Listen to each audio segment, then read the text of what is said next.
Yeah, I mean, look, I think to a certain degree, you have to take a step back and say, if it comes to a war with somebody, if you want to beef with someone, you have to realize that that other person will use anything at their disposal to win, right? Right. And people like to say, well, oh, let's just, like rap beef. Like, oh, let's just keep it on wax. Originally that was like that. When rappers used to beef, KRS-One and MC Shan, it stayed on wax. You would go and record a song here, they would go record a song there, and the fans would decide, they would even go on tour together and perform the song, on their own set. Time went on, rap beef turned into like the Tupac and Biggie situation, where it wasn't on wax. It turned deadly. People ended up dying. People ended up getting beat up. People ended up, tragedy happened around the whole situation. So, you take it into 2022 and it's like, all right, well, we're going to beef with each other, but no one's going to call the police, right? And you get something like a Charleston White and say, no, if you fucking with me, I'm going to use everything at my disposal. I'm going to talk shit about you on the internet, and I'm going to call the police on you. Because if you try to do harm to me, I'm going to use everything at my disposal, and the police is one of my tools. Yeah. And in fact, that even protects me if anything happens, because now I have a police report and I have a paper trail and everything else like that. And I'm an old man, and what am I going? I'm not going to physically fight it out with you, so I'm going to use everything at my disposal. And everyone's like, "Oh my God, I can't believe he called the police on that guy." But a lot of times, that guy is the one that's like escalating the situation in a way. He's the one that's threatening Charleston White and everything else like that. Charleston doesn't really threaten anybody. So yeah, a lot of dudes that are like, I ain't gonna fight you, I'll call the police on you. You like that? Do I like that? No, I don't like that. I mean, do you agree with it? I don't call the police on people. But you agree with what he's doing, right? No, I don't agree with what he's doing. You don't see a fault in it? I'm sorry? You don't see a fault in what he's doing? Well, let me put it like this. It's not something I would do. You wouldn't call the police? No. Right. If somebody threatened you, you're not going to call the police? No. I've had lots of threats. Right. I've had lots of threats. I remember there was this one dude DM me and was like, yo, you're fucking dead when you come to New York. Right? And I remember I looked at his Instagram page. And you was in New York? I was in New York at the time. Yeah, I was in New York. And I remember I'm looking at his Instagram and he's standing next to his car with the license plate right there. Right. And I'm like, I could go down the street to the precinct and really just turn this in. And this motherfucker here will get charged with terrorist threats.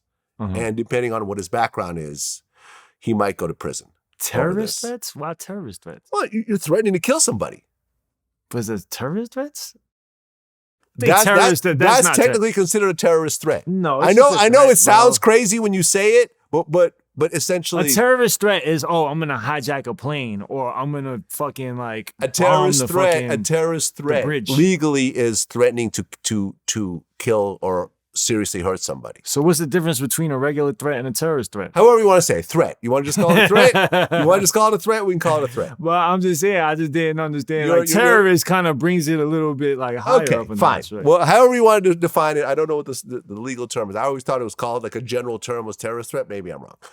But my whole thing was like, I'm looking at this going like, all right, I could go down the precinct, show him the DM, show him his Instagram, and let NYPD, whatever, do what they want to do, and I'll cooperate. But really, there's no cooperation at that point because I'm showing him the proof, right? But then I'm like, number one, I'm not taking this all that seriously. You're still cooperating though, like. Right, you're cooperating, right? Yeah, you're cooperating. That's what I'm saying. But I'm like, number one, I'm not taking this all that seriously. This was around the time when these fake rumors about me getting ARAB locked up and the judge thanking me was circulating, which was a fake rumor. And it's like, this was a young kid, looked like he was in his early 20s. If he has priors, this could potentially fuck his life up. He could potentially get put through the system. You thought about all that? I thought about all that. And I'm like, I'm good.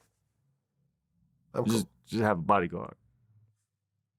I just don't want to ruin this dude's life over an emotional DM. No doubt. Right? What did he, why was he DMing you like that? No idea.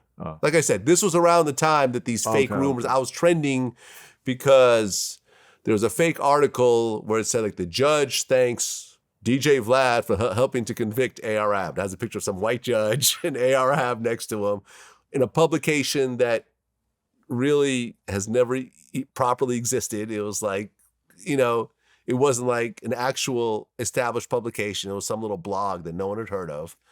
And I was trending, and a lot of people were like talking shit about me over a fake article. Because honestly, I didn't help. ARAB, everything, all my interviews I did with ARAB had nothing to do with this case. Mm-hmm. It never entered the courtroom, had nothing to do with the sentencing.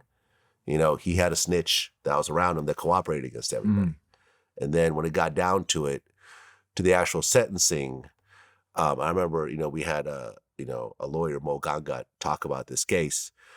As during the process of the sentencing, ARAB started to roll his eyes and started like,